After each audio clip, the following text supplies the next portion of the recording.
Hello students, we are discussing next 2021 shift two question paper. इसमें ज़्यादातर question आपको JEE main type के ही मिलेंगे, हाँ, लेकिन एक दो क्वेश्चंस थोड़े से डिफरेंट भी हैं। ठीक है, let's just go ahead. First question, the function from real to real is defined as follows. Function हमें दे दिया गया एंड कॉन्टिन्यूटी एंड डिफरेंशिएबिलिटी के एस्पेक्ट से हमें इस फंक्शन को स्टडी करना है। और अगर हमें डिफरेंशिएबिलिटी को स्टडी करना है तो सबसे पहले हम कॉन्टिन्यूटी एस्पेक्ट से फ्री हो जाते हैं, चेक कर लेते हैं क्या कहीं डिसकॉन्टिन्यूटी है। उसके लिए मॉड कॉन्टिन्यूअस है, रेसिप्रोकल डिसकॉन्टिन्यूअस होता है जब डिनोमिनेटर में जीरो आए, लेकिन ये डिफाइंड है x not equal to zero पे। So x not equal to zero पे ये कॉन्टिन्यूअस है, ये कॉन्टिन्यूअस है। Composition of two continuous function is continuous, तो x not equal to zero के इंटरवल में तो ये कॉन्टिन्यूअस है। अब जीरो पे फंक्शन ने डेफिनेशन चेंज किया है तो जीरो पे आपको चेक करना होगा। ठीक, फंक्शन का वैल्यू जीरो पे एग्जैक्टली जीरो है। अब हम ये देखना है लिमिटिंग वैल्यू क्या आएगा। ठीक, सो x टेंड्स टू जीरो पे इसका वैल्यू इस डेफिनेशन से हम कैलकुलेट करेंगे। सो जीरो प्लस लें या जीरो माइनस लें, ये नेग्लिजिबली स्मॉल एक पॉजिटिव क्वांटिटी होगा और उसका रेसिप्रोकल इन्फिनिटी को अप्रोच करेगा with a minus sign. This value is approaching minus infinity and e power minus infinity. कोई भी नंबर जो 1 से बड़ा है उसका पावर अगर आप माइनस इन्फिनिटी लेते हैं that value will approach zero, है ना। आप ऐसे भी सोच सकते हैं 1 बाई ई पावर इन्फिनिटी है ये, ई 1 से बड़ा है तो ये वैल्यू इन्फिनिटी को अप्रोच करता है, तो ये जीरो को अप्रोच करता है। अब बचा लिमिटिंग वैल्यू जीरो है, फंक्शन का वैल्यू जीरो पे भी जीरो है, तो जीरो पे तो कॉन्टिन्यूअस है एंड जीरो के अलावा हर जगह कॉन्टिन्यूटी हम ऑलरेडी जनरेट कर चुके हैं। Fine, so the function is continuous everywhere. Fine, अब डिफरेंशिएबिलिटी को देख लेते हैं। मॉड एक्स का इन्वॉल्वमेंट है, जीरो पे वो नॉन डिफरेंशिएबल आता है, लेकिन ये जो फंक्शन का डेफिनेशन है नॉट इक्वल टू जीरो पे है। X not equal to zero पे ये हर जगह डिफरेंशिएबल होता है, डिफरेंशिएबल, तो ये तो डिफरेंशिएबल रहेगा। बस जीरो पे आपको चेक करना होगा वो डिफरेंशिएबल है या नहीं है। ठीक है, तो प्रोसीड कर जाते हैं left hand and right hand derivative लेते हुए। फाइन, आप एज इट इज करना चाहें एज इट इज कर लें, और अगर आप मॉड को सिंप्लीफाई करके करना चाहें आप वैसे भी कर सकते हैं। जैसे एफ ऑफ एक्स इज, अगर एक्स लेस देन जीरो है तो ये माइनस एक्स होगा, तो ये ई पावर 1 बाई एक्स होगा। And x equal to zero पे तो ये जीरो ही है, एक्स ग्रेटर देन जीरो के लिए मॉड एक्स एक्स बनेगा, सो this is E power minus 1 by x. Perfect है। अब लेफ्ट हैंड डेरिवेटिव ले लेते हैं सबसे पहले, that will B F of zero minus H, that is E power minus 1 by H minus F of zero, जो कि है जीरो, लिखने की जरूरत ही नहीं है, upon minus h, h tends to zero. ठीक, एच टेंड्स टू जीरो हम जरूर लिखते हैं, लेकिन एच इज नेग्लिजिबली स्मॉल है positive quantity, h tends to zero plus. ठीक है, इस बात का ध्यान रखना है क्योंकि वो डिफरेंस क्रिएट कर सकता है इन सिचुएशन में। सबसे पहले इनडिटर्मिनेट फॉर्म चेक करते हैं। एच जीरो को अप्रोच कर रहा है, जीरो प्लस है तो ये हो जाएगा infinity with a minus sign, minus infinity, e power minus infinity approaching zero, this is zero, zero by zero indeterminate form है। ठीक, अब अगर यहाँ पे आप LH rule straight away apply करते हैं इस particular category of limit solving पे, आप ध्यान देना। ठीक है, अगर आप LH रूल अप्लाई करते हैं, आप खुद के लिए करके देख लें क्या मिलेगा। यहाँ e power minus 1 by h and इसका डेरिवेटिव आ जाएगा 1 बाई एच स्क्वेयर, ये है माइनस 1, तो e power minus 1 by h upon minus h square. आप देख सकते हैं डिनोमिनेटर में एच था, अब ये एच स्क्वेयर बन गया। फिर से अप्लाई करोगे क्योंकि फिर से वही फॉर्म है, जीरो बाई जीरो फॉर्म, फिर से अप्लाई करोगे यहाँ एच क्यूब आ जाएगा, तो डिनोमिनेटर में जो एच का प्रेजेंस है वो एक्सपांड होता हुआ चला जाएगा। ठीक, वैल्यू तक हम नहीं पहुंच पाएंगे। तो जब भी ऐसा क्वेश्चन हो तो उस केस में आपको अपना स्टाइल ऑफ डीलिंग थोड़ा सा चेंज करना होगा, अदरवाइज आप इंडिटर्मिनेट फॉर्म से बाहर नहीं आ पाएंगे। क्या करना होगा, इट इज वेरी इंपॉर्टेंट, ध्यान देना। E power minus 1 by h upon minus h, h tends to zero की बात हो रही है। फाइन, तो आप माइनस 1 बाई एच को टी कंसीडर कर लें। ठीक, तो अगर ये टी है, h that we are considering is minus 1 by T.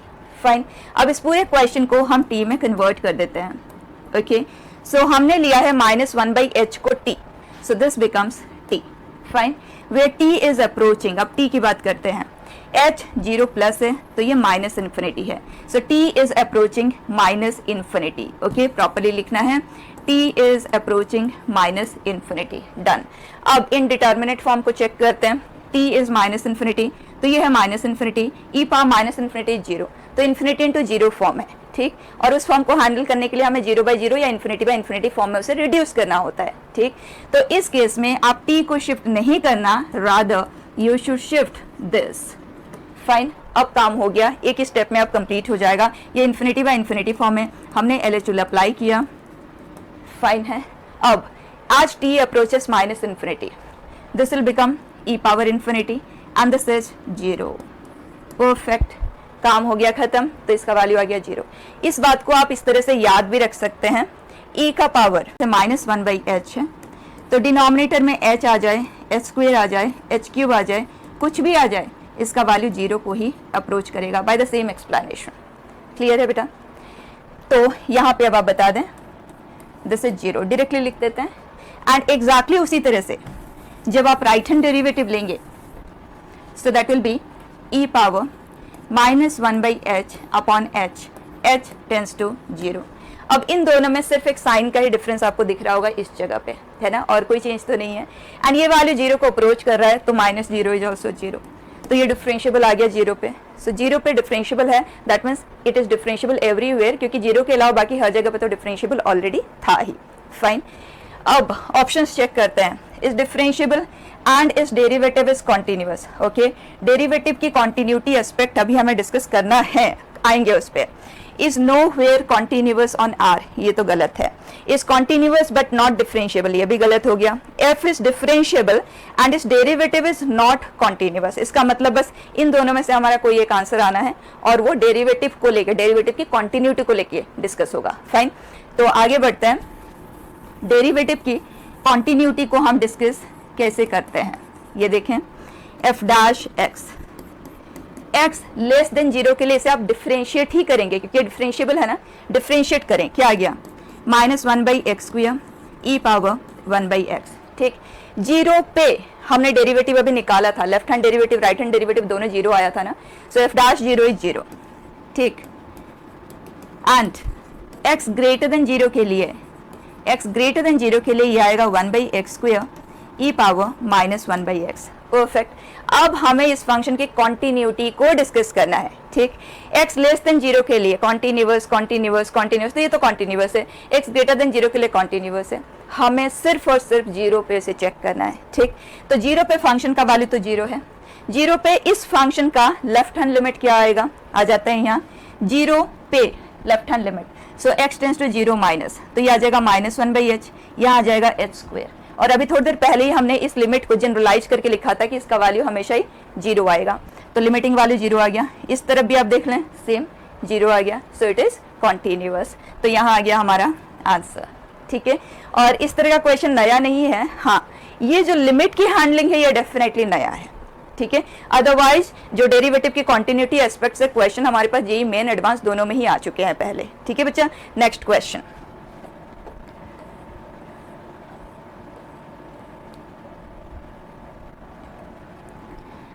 let p which is h, k, h is greater than 0, k is greater than 0, मतलब ये पॉइंट फर्स्ट क्वाड्रेंट में है, and it is on the ellipse, fine, where a is greater than b is greater than 0, and इसका मतलब ये कहना चाह रहा है कि ये जो एलिप्स है ये elongated है horizontally. f1 and f2 are the foci. The normal at p intersects the major axis at q. If p f1 is to p f2 is to 1, then q f1 is to q f2 is what? एक बार हम diagram का help लेते हैं। elongated horizontally है, and first quadrant में एक point P लिया है हमने, एंड इसकी फोकाई है F1 एंड F2, एंड इस पॉइंट पे जब हम नॉर्मल ड्रॉप करते हैं तो इसने मेजर एक्सिस को कट किया है एट पॉइंट Q।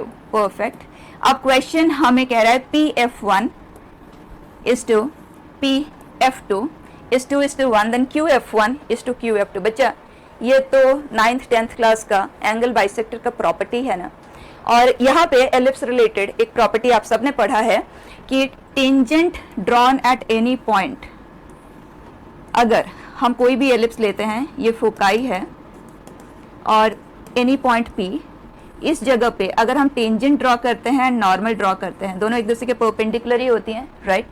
तो ये जो नॉर्मल होती है ये एंगल बाइसेक्टर होती है, इंटरनल एंगल बाइसेक्टर होती है F1P F2 के लिए, and tangent is the external angle bisector. So tangent and normal are the angle bisectors, and normal is particularly the internal angle bisector and tangent is the external angle bisector. And hyperbola के case में reverse हो जाता है, वहाँ पे भी angle bisectors ही होता है, लेकिन tangent is the internal angle bisector and normal is the external angle bisector। ठीक, and second thing, हमने ये पढ़ा है किसी भी ट्राइंगल के लिए जब आप कोई एंगल बाइसेक्टर लेते हैं, so angle bisector divides opposite side in the ratio of corresponding sides, right. तो अगर ये एक एंगल बाइसेक्टर है तो एंगल बाइसेक्टर ने ऑपोजिट साइड को, मतलब BD is to CD, BD is to CD, right, divides opposite side in the ratio of corresponding sides, मतलब BD के टुवर्ड्स वाली साइड, CD के टुवर्ड्स वाली side, so that is AB is to AC, that's it. तो answer करें PF1 is to PF2, क्योंकि ये एक एंगल बाइसेक्टर है, is QF1 is to QF2, ये बिल्कुल सेम आएगा। Answer is 2:1। Fine, next question बेटा।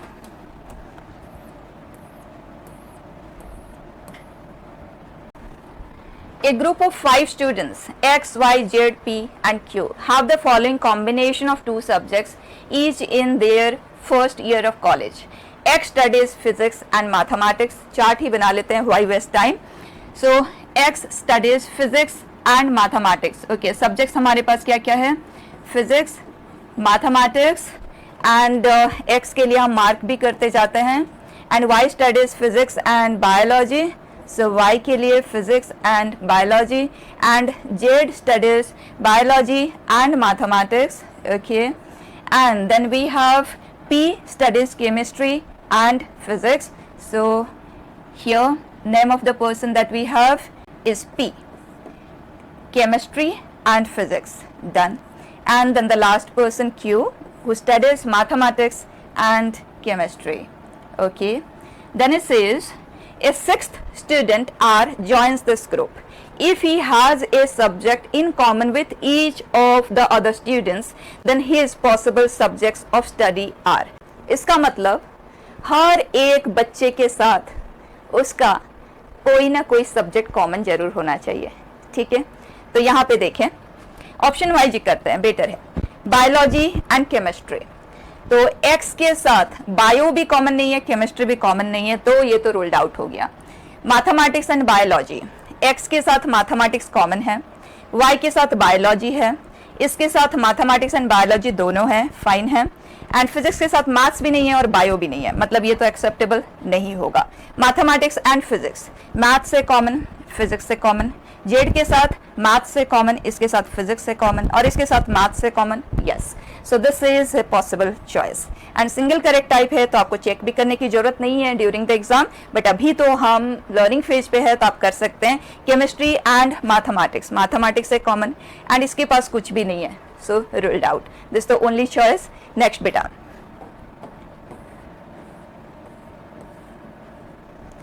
the number of solutions of the equation, very standard question, जो कि हम ट्रिग्नोमेट्री के केस में आपको याद रखने के लिए ही कहते हैं। तो ये तो बहुत इजीली आंसर किया जा सकता है बच्चे, y is equal to x है एंड जो साइन एक्स का ग्राफ होता है वो completely below y is equal to x line होता है along the positive direction and 0 पे वो इक्वल होते हैं एंड इस तरफ साइन एक्स का ग्राफ अबव होता है। तो इसे एज ए स्टैंडर्ड केस बिल्कुल आपको याद रख लेना है। So number of solution that we get is 1 and that is particularly is 0, ठीक। उसी तरह से question tan x and x पे भी आते हैं, तो वो चीज़ भी आप देख लें। जब हम tan x की बात करते हैं तो ये है एंड tan x का ग्राफ इस तरह से रिपीट होता हुआ हमें मिलेगा, लेकिन y is equal to x के ग्राफ को यहाँ पे आपने नोटिस करना है। y is equal to x line यहाँ पे कॉमन है, लेकिन इसके अलावा इधर नीचे होगा, इस तरफ ऊपर होगा। अब क्योंकि tan x के ब्रांचेस बार बार माइनस इन्फिनिटी से इन्फिनिटी हाइट ट्रैवल करते हैं, लेकिन y is equal to x line तो ग्रेजुअली ऊपर की ओर जाती है, तो इसके हर ब्रांचेस को कट करती हुई मिलेगी, तो they have infinitely many solutions, ठीक है। तो अगर question tan x is equal to x पे आता है तो वो पर्टिकुलर इंटरवल में आपसे पूछते हैं, तो उस इंटरवल में आप काउंट करेंगे और बताएंगे। फाइन, नेक्स्ट क्वेश्चन बेटा,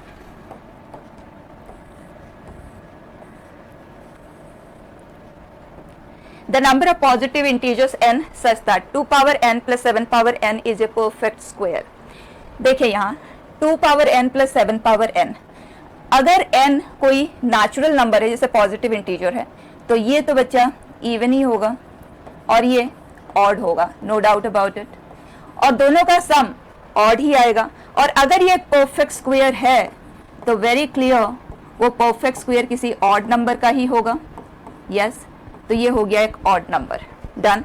अब नेक्स्ट थिंग, यहाँ पे अगर हम इसे एक्सपांड करते हैं, this is 4k square plus 4k plus 1, this is 4k into k plus 1 plus 1। ठीक है बच्चा, यहाँ पे आप नोटिस करना 4 आज ए फैक्टर है तो ये नंबर 4 से डिविजिबल है, ये वाला पार्ट। ठीक है, एंड दो कॉन्जिक्यूटिव इंटीजर्स में एक इवन होता है और एक ऑड होता है, इसका मतलब ये 2 से डिविजिबल आएगा, तो ये ओवरऑल कैन बी से it is of the kind divisible by 8 lambda plus 1 type of number. Fine है, अब इस तरफ आ जाते हैं। अगर हम n का वैल्यू 1 लेते हैं, इन दैट केस क्योंकि 8 की बात कर रहे हैं तो n 1 2 उतना तो हम मैनुअली ही चेक कर लेते हैं। n इक्वल टू 1 के कॉरेस्पॉन्डिंग ये आ जाता है आज 9, जो कि एक परफेक्ट स्क्वायर है, तो ये केस तो पॉसिबल है, हमें काउंट करना है।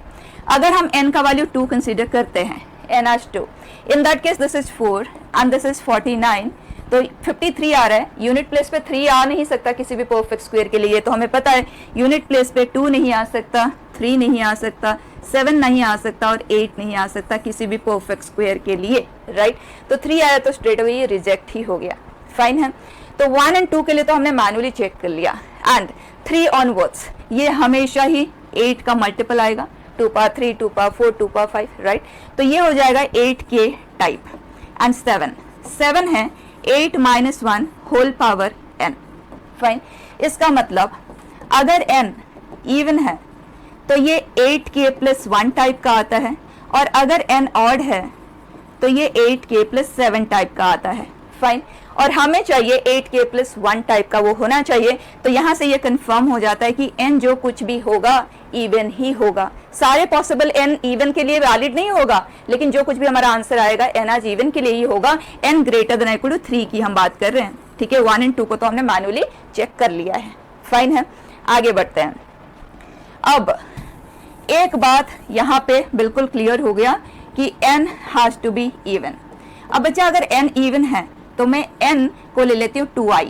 ठीक, 2i 7 पावर 2i, खत्म हो गई बात यहाँ। 4 पावर i 49 पावर i।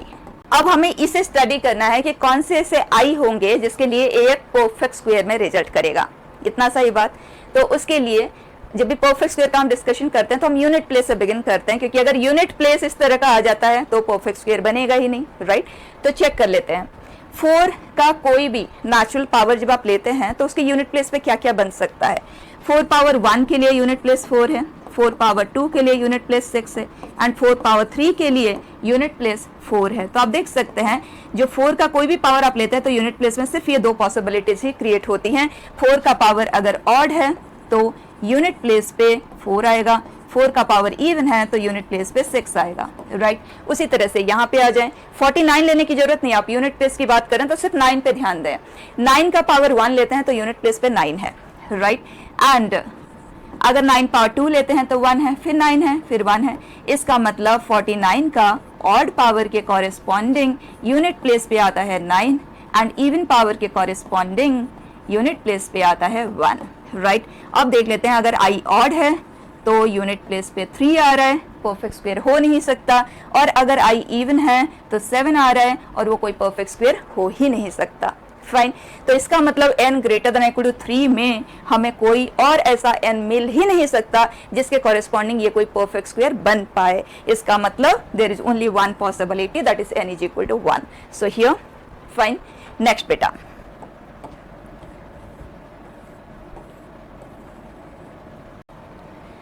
बहुत अच्छा लॉजिकल क्वेश्चन है ये।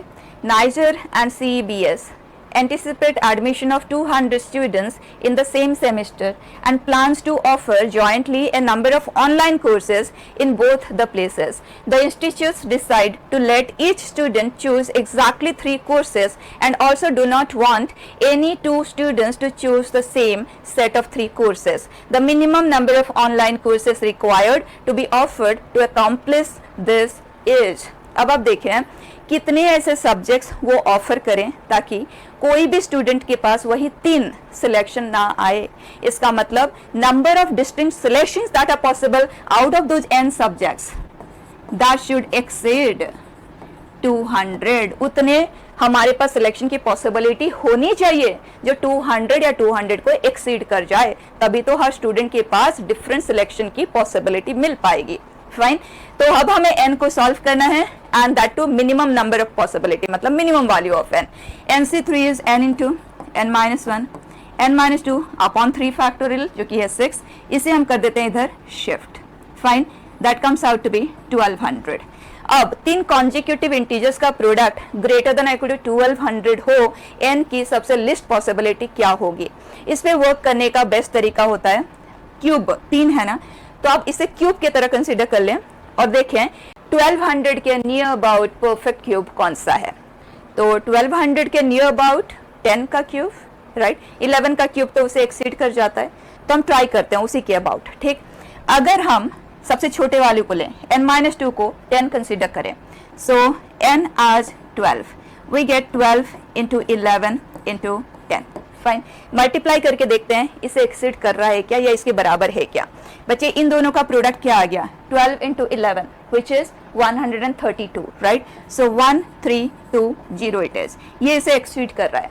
अब ये जानना बहुत जरूरी है, n इक्वल टू 12 तो एक्सीड कर रहा है, n इक्वल टू 11 क्योंकि हमें list possible value of n चाहिए, है ना। सो n इज इक्वल टू 11 के लिए अब हम चेक करेंगे, पुट करते हैं 11 10 9, बच्चा दिस इज 990, सेटिस्फाइंग नहीं है, इसका मतलब सबसे छोटा n जो पॉसिबल है वो है 12, फाइन। नेक्स्ट बेटा,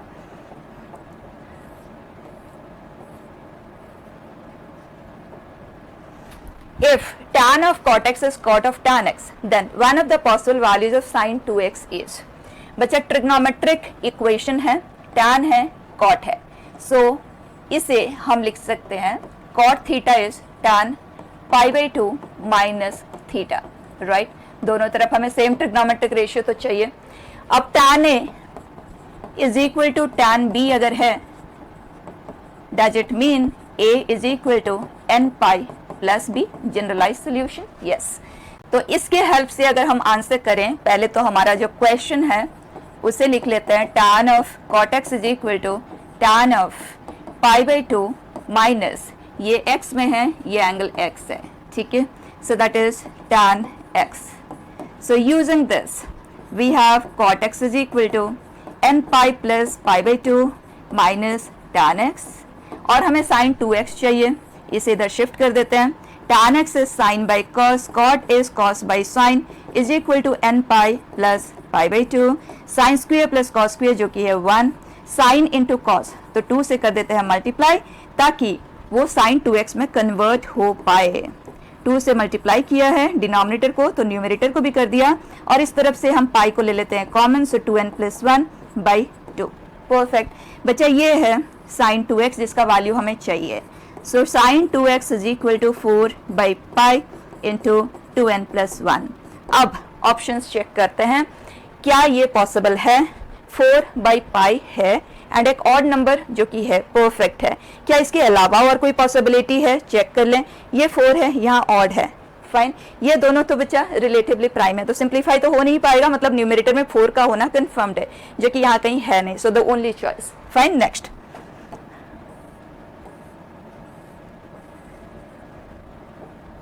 the set of real numbers a greater than 0 for which the inequality this is valid, हमें इंटरवल चाहिए, तो स्ट्रेट अवे इस पे चलते हैं, सिंपल सा इंटीग्रेशन है, कंप्लीट करते हैं, this is x power 1 by 2, so integral of it x power 3 by 2 upon 3 by 2, 3 by 2 हो जाएगा cancel, so this is x power 3 by 2, limit भी अप्लाई करते हुए चलते हैं, a power 3 by 2 minus 1 power 3 by 2, fine. अब आगे बढ़ें, हियर 1 का इंटीग्रल x, लिमिट अप्लाई किया a minus 1, next this is x power minus half, integral will be x power half upon half, so twice of, limit apply कर रहे हैं, fine, so this is less then 4 it says, इससे कर लेते हैं simplify, -2 into -1 that is +2, तो ये तो हो गया पूरी तरह से कैंसल्ड, रूट a से डिवाइड भी कर देते हैं, सो this is a and this is root a and this is -2, 4 को इधर शिफ्ट भी कर देते हैं साथ में, so this is less than 0, fine है, a ग्रेटर देन 0 है, और अगर स्क्वायर रूट ऑफ a में ये क्वाड्रेटिक है ना बच्चे, क्वाड्रेटिक इनइक्वालिटी बन जाता है स्क्वायर रूट ऑफ a में, तो इसके दो फैक्टर से square root of a +3 and square root of a -2, fine, this is less than 0, तो वेवी कर्व से हमें पता चल जाता है रूट ए के जो वैल्यूज है वो -3 से 2 में है, एंड स्क्वायर रूट कभी भी नेगेटिव तो होता नहीं है, राइट? तो ये हमेशा ही सेटिस्फाइंग है। Something which is satisfying always need not be mention, बस हमें इसी को सॉल्व करना है। तो square root of a less than 2 है, इसका मतलब ए लेस देन 4 है, लेकिन स्क्वायर रूट के अंदर है तो अंडरस्टूड है that has to be greater than equal to 0, लेकिन क्वेश्चन ने ऑलरेडी कहा हुआ है कि it is strictly greater than 0, तो ए का जो इंटरवल आ जाता है that is 0 to 4। Fine, next बेटा।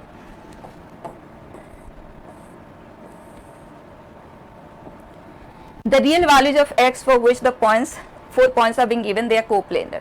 और बच्चा कोप्लेनरिटी ऑफ 4 पॉइंट्स का डिस्कशन कैसे होता है? हमारे पास a b c d 4 points are there, we take 3 vectors, तो किसी भी एक पॉइंट के अबाउट ले लेते हैं, ab vector, ac vector, ad vector.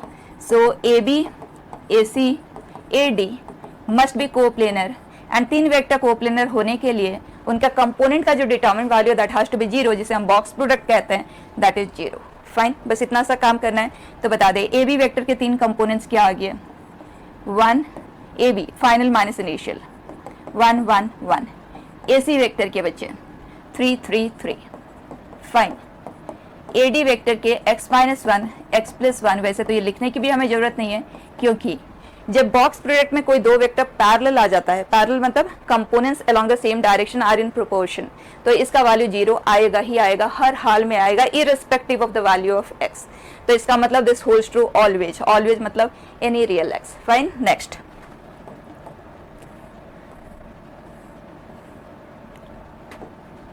If P set has these letters, Q के पास ये है, R के पास ये है, the number of elements in this, बच्चा कार्टेशियन प्रोडक्ट ऑफ 2 सेट्स है एंड उसमें नंबर ऑफ एलिमेंट्स हमें पता लगाना है। So we know cardinality of A cross B is cardinality of A into cardinality of B, right? तो यहाँ पे हम कह सकते हैं this will be cardinality of P union Q multiplied with cardinality of R। R की cardinality तो है 4, so this is 4, and P union Q की बात कर लेते हैं, N दोनों के पास है, एक से कर देते हैं क्रॉस, इसके पास कम लेटर है ना, तो इसी से ही बिगिन कर लो। E कॉमन है, क्रॉस कर दो, S कॉमन है, क्रॉस कर दो, T नहीं है इसके पास, इसका मतलब इसको हमें काउंट करना है। तो ओवरऑल 1 2 3 4 5 6, सो इसकी कार्डिनलिटी है 6। Answer is 24। फाइन, नेक्स्ट बेटा।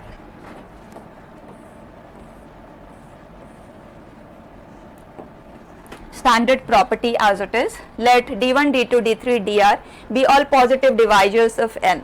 If sum of the divisors is 1000, then sum of reciprocals of the divisors। अब जैसे अगर मैं एक छोटा सा नंबर, अगर किसी ने नहीं किया है, अगर किसी को ये चीज़ याद नहीं है, तो मैं एक छोटा सा नंबर लेके एक्सप्लेन कर देती हूँ ताकि आपको याद रहे ये चीज़। देखें, जब हम नंबर 12 लेते हैं, इसके डिवाइजर्स हैं 1 2 3 4 6 एंड 12, ये इसके डिवाइजर्स। अब अगर हम इसकी समेशन की बात करते हैं तो सम ऑफ डिवाइजर्स, बच्चा सभी को ये चीज़ आती है निकालने, हमें वैसे भी इस केस में आपको सम ऑफ डिवाइजर्स दे दिया गया है, आपको कैलकुलेट करने कहा ही नहीं है, वैसे हमें करना आता है, राइट? तो ये सम ऑफ डिवाइजर्स है, let's suppose that is s।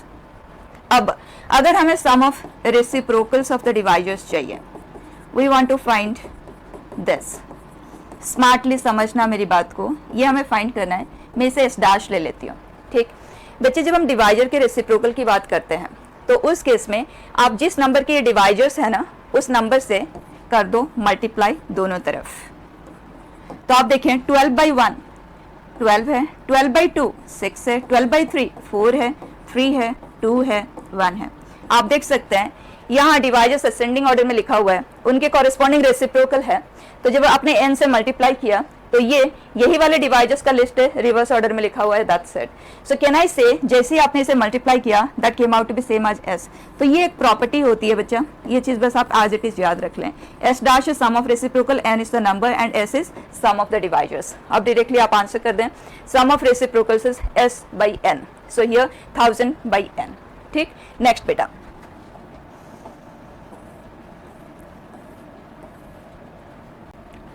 two distinct complex numbers a and b are such that the roots of this equation are the squares of the roots of this equation। अगर किसी को symmetric function की help से जो हम equation बनाते हैं वो चीज़ क्लियर है तो आप पूरा इक्वेशन को कंपेयर करते हुए आंसर कर सकते हैं, और अदरवाइज अगर आप रूट्स की हेल्प से करना चाहें तो आप रूट्स की हेल्प से भी कर सकते हैं। ठीक है, मैं रूट्स की हेल्प से ही बता देती हूँ।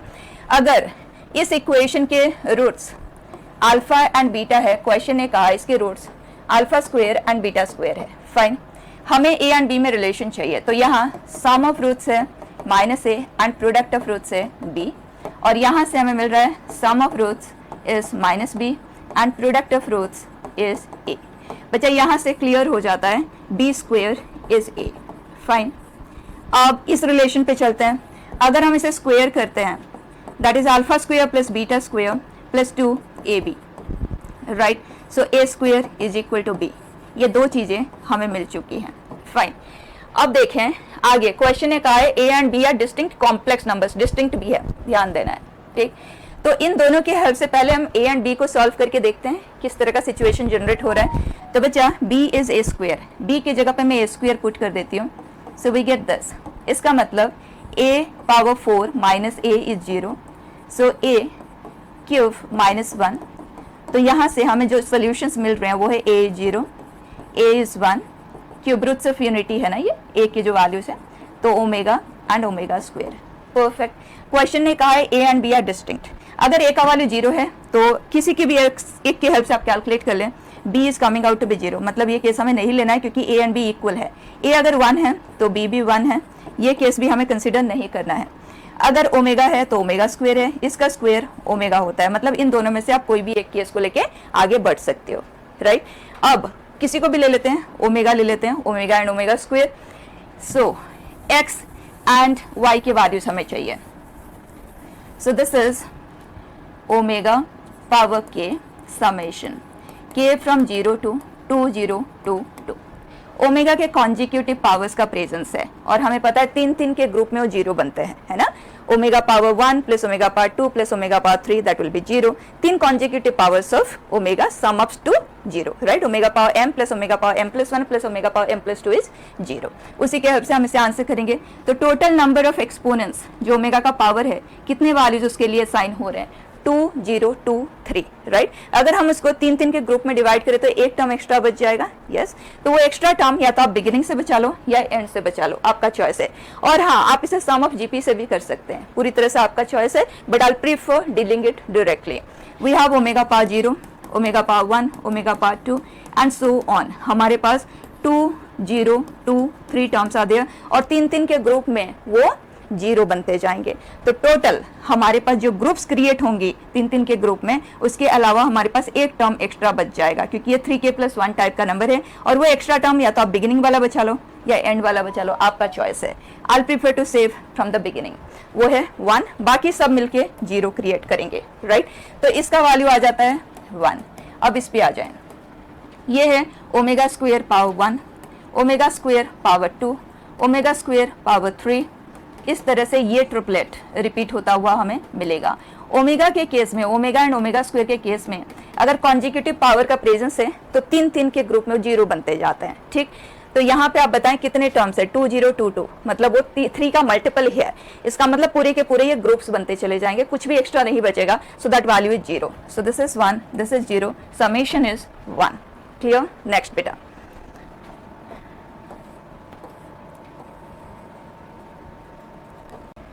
Late f of n be 0 to 1 tan inverse x का nth रूट है, ठीक। n भी ए पॉजिटिव इंटीजर। एक एक ऑप्शन पे वर्क करना है हमें, इंटीग्रेट तो ये होना नहीं है, ठीक। तो प्रोसीड करते हैं। F of n plus f of n plus 2, n tends to infinity पे। एफ ऑफ एन मतलब as it is f of n plus 2, मतलब यहाँ पे बस चेंज होगा, x का 1/n+2th पावर होगा, ठीक। तो डायरेक्टली इंटीग्रेशन के अंदर कंबाइन करते हुए लिखते हैं f of n plus f of n+2 is 0 to 1 tan inverse of x का nth root plus tan inverse of x का n+2th रूट अंडर इंटीग्रेशन, ठीक। बच्चा tan inverse of x plus tan inverse of y combine कर देते हैं, that is tan inverse of principal branch ही है, directly पता भी चल रहा है। So that is x power 1/n plus x power 1/n+2 upon 1 minus this into this, ठीक है। So 1/n fine.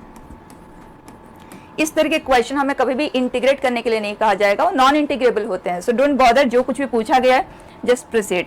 n is approaching infinity. अगर n इन्फिनिटी को अप्रोच कर रहा है, x की वैल्यू 0 से 1 के बीच में, ध्यान देना x 0 से 1 के बीच में है, n is infinity, so this value is approaching 0, right. And 0 से 1 के बीच में कोई भी नंबर है power 0, that value will approach 1। ये भी 1 को अप्रोच करेगा, ये 1, ये 1, तो ये वैल्यू 0 को अप्रोच करेगा। अब क्योंकि डिनोमिनेटर 0 को अप्रोच कर रहा है, तो ये ओवरऑल इन्फिनिटी को अप्रोच कर रहा है। tan inverse of infinity pi by two dx 0 to 1 and that is pi by 2, correct. Check कर लेते हैं, इससे it is pi, ruled out. Do we have similar option anywhere else? यहाँ है and this is correct, fine. Multi correct है तो आगे और आपको चेक करना है। Second option says there exist a positive integer n not such that f of n greater than f of n plus 1 for all positive integers n greater than equal to n not. यहाँ पे आप देखें जो हमारे पास function use हुआ है tan inverse, अगर हम n को इंक्रीज करते हैं, let me take here n and n plus 1 में n प्लस 1 बड़ा है तो 1/n ये बड़ा होगा, राइट। x 0 से 1 के बीच में कोई नंबर है, जब 0 से 1 के बीच में हम कोई भी नंबर लेते हैं, more the exponent lesser is is output, right.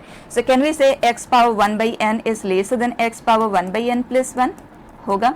And tan inverse is an increasing function, इसका मतलब tan inverse of x power 1/n is lesser than tan inverse of x power 1/n plus 1, ठीक। इसका मतलब इसकी integral will always be lesser than the integral of this, fine है।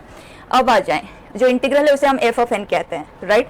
तो n के corresponding जो भी इंटीग्रल आएगा that will be always smaller than n plus 1 के कॉरेस्पॉन्डिंग। और यहाँ पे ये कह रहा है ग्रेटर होना चाहिए, वो तो कभी भी पॉसिबल नहीं है, तो पर्टिकुलर इंटरवल में भी वो पॉसिबल होगा ही नहीं। सो this is ruled out. Next, f of n is lesser than f of n plus 1, very true, and that is lesser than pi by 4 for all n। ये हम चेक कर लेते हैं, lesser than pi by 4 क्यों आएगा? देखो इसका maximum possibility क्या होगा जब x का मैक्सिमम वैल्यू हो, that is 1। tan inverse of 1 is pi by 4, pi by 4 dx 0 to 1 that is pi by 4, that is its maximum possibility and that is non achievable, clear है। so that is always is lesser than pi by 4, done। so this is fine। next,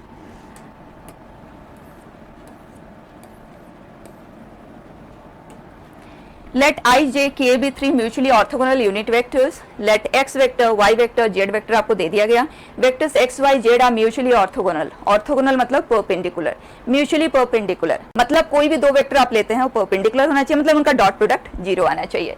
तो बचा x dot y क्या आ रहा है? 0 plus 1 plus 0 1 आ रहा है, तो ये तो स्ट्रेट अवे रूल्ड आउट हो गया क्योंकि x डॉट y ही नॉन जीरो आ रहा है, fine, ruled out. Second, x plus y plus z is equal to, ये है क्या? देखो आप इस तरह से 3 क्रॉस प्रोडक्ट लेना तो बिल्कुल भी नहीं चाहोगे, राइट। तो जब कभी भी आपको इस तरह का कोई वेक्टर दिखे, a cross b plus b cross c plus c cross a, तो बच्चा आप बस इतना सा कर लो, फर्स्ट वेक्टर ले लो minus the second cross, first vector ले लो माइनस द थर्ड कर दो, चेक कर लो अपने लिए। a क्रॉस a 0 है, माइनस a क्रॉस c जो कि c क्रॉस a होता है, माइनस b क्रॉस a जो कि a क्रॉस b होता है, and this is b cross c as it is, much better है ना। एक बार क्रॉस प्रोडक्ट लेना है बस। तो अगर हमें इसे चेक करना है तो हम इसी के हेल्प से चेक करेंगे, देखते हैं। This is equal to x minus y, हमारे लिए x माइनस वाई क्या है बच्चे? j हो गया cancel, i minus k cross a minus c मतलब दिस माइनस दिस, तो वो आ जाता है j माइनस k, ठीक। इनका क्रॉस प्रोडक्ट लेना है, ट्वाइस करना है और देखना है वो ये आ रहा है या नहीं आ रहा है, ठीक है। तो इसके लिए तो हमें बच्चे डिटर्मिनेंट पे जाने की जरूरत नहीं है, स्ट्रेट अवे कर सकते हैं। This is i cross j, जिसे कि हम k ले लेते हैं straight away, i cross k which is minus j, एक माइनस साइन है, and this is i twice of it. अब इस तरफ आ जाएं, do we have x plus y plus z as 2i क्या प्लस 2j क्या प्लस 2k क्या? परफेक्ट है, बिल्कुल मैचिंग है, करेक्ट। नेक्स्ट, क्या ये सेटिस्फाइंग है? x डॉट x है 2, दिस इज 2, दिस इज 2, तो ये है 6। x डॉट y हमारे लिए है 1, तो ये पेयर वाइज 1 1 एंड 1 है, 3 इंटू 2, परफेक्ट है, सेटिस्फाइंग है। लास्ट, क्या ये तीनों वेक्टर नॉन कोप्लेनर है? तो इसे चेक करने के लिए हम डिटर्मिनेंट वैल्यू लेंगे, component determinant value, and that is 1 1 0 0 1 1 and this is 1 0 1, ठीक। स्ट्रेट अवे इसकी वैल्यू पे चलते हैं, this is 1 and -1 into -1, so that is +1। बच्चा ये नॉन जीरो आ रहा है, अगर ये जीरो आया होता तो कोप्लेनर होते, नॉन जीरो है तो नॉन कोप्लेनर है, परफेक्ट। नेक्स्ट,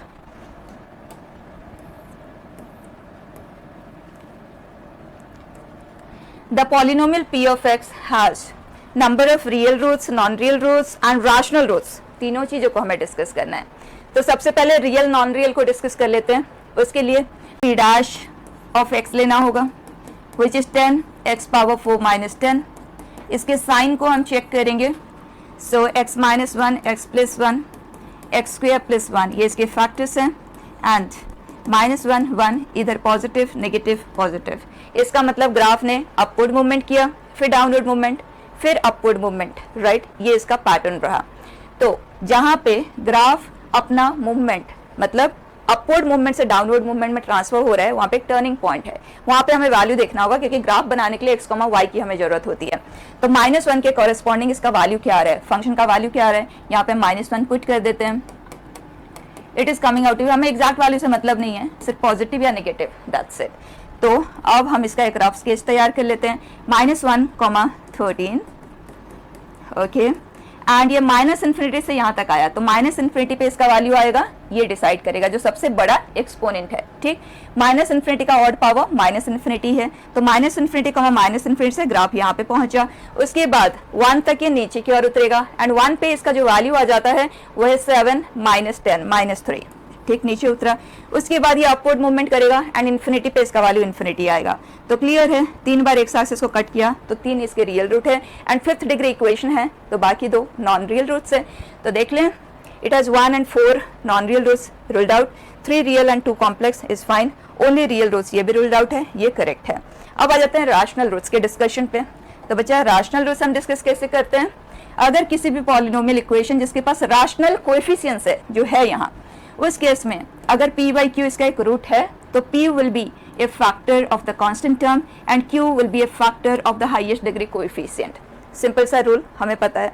तो अगर इस इक्वेशन का कोई रैशनल रूट है तो p 5 का एक फैक्टर होगा, मतलब या तो 1 होगा या तो 5 होगा प्लस माइनस साइन के साथ, एंड डिनोमिनेटर या तो 2 होगा या 1 होगा। तो इसका मतलब total possibility of rational roots जो बन सकते हैं, जो हमें चेक करना होगा, वह है ये +-1 +-1/2 +-5 एंड +-5/2। इनके अलावा और कोई रैशनल रूट का चांस ही नहीं है, चेक भी नहीं करना है, ठीक है। तो आ जाएं, क्या 1 इस इक्वेशन को सेटिस्फाई कर रहा है, नहीं कर रहा है। क्या -1 इसे सेटिस्फाई कर रहा है, वो भी नहीं कर रहा है। पहले इंटीग्रल वैल्यू चेक कर लो, क्या 5 इसे सेटिस्फाई कर रहा है, ये तो काफी बड़ा आ गया ना इनके कंपेरिजन में, नहीं कर रहा है। क्या -5 इसे सेटिस्फाई कर रहा है, नहीं कर रहा है। 1/2 नहीं करेगा, हम स्ट्रेट अवे बता सकते हैं। यहाँ 2 and 2 power 5 ये फ्रैक्शन में होगा, बाकी सारे होल नंबर से कैंसिल आउट होने का कोई चांस नहीं है। -1/2 भी सेम रीजन से रूल्ड आउट, ये भी सेम रीजन से रूल्ड आउट। तो इसके पास कोई भी रैशनल रूट है ही नहीं, no rational root. Fine, next बेटा।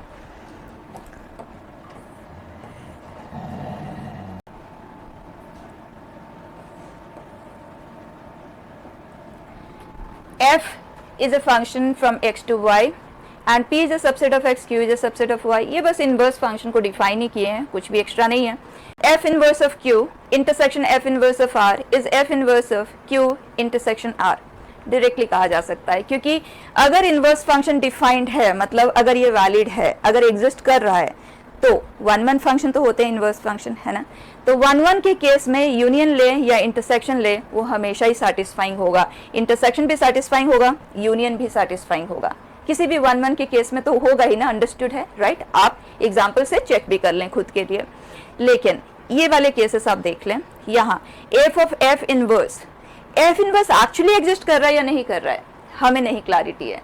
तो ये हो सकता है एग्जिस्ट ही ना करे, लेकिन ये तो हमेशा ही एग्जिस्ट कर रहा है। तो इसके बारे में हम कभी भी, जब भी क्वेश्चन ऐसा इन्फॉर्मेशन हमें नहीं देता है कि ये फंक्शन इन्वर्टेबल है, तो इनवर्स रिलेटेड कोई भी चीजें हम वहां पे कंक्लूड नहीं कर पाएंगे। तो ये भी नहीं कर पाएंगे, ये भी नहीं कर पाएंगे। लेकिन यहाँ पे हमने क्यों कहा, क्योंकि अगर अनडिफाइंड होगा तो दोनों साइड होगा, अगर डिफाइंड होगा तो दोनों साइड होगा, मतलब ये हमेशा ही होल्ड करेगा। लेकिन यहाँ पे अनडिफाइंड होगा तो एक तरफ होगा, दूसरी तरफ हमेशा ही डिफाइंड है। इस वजह से ये हम कभी भी कंसिडर नहीं करेंगे unless the question says that this function is invertible, ठीक है। नेक्स्ट,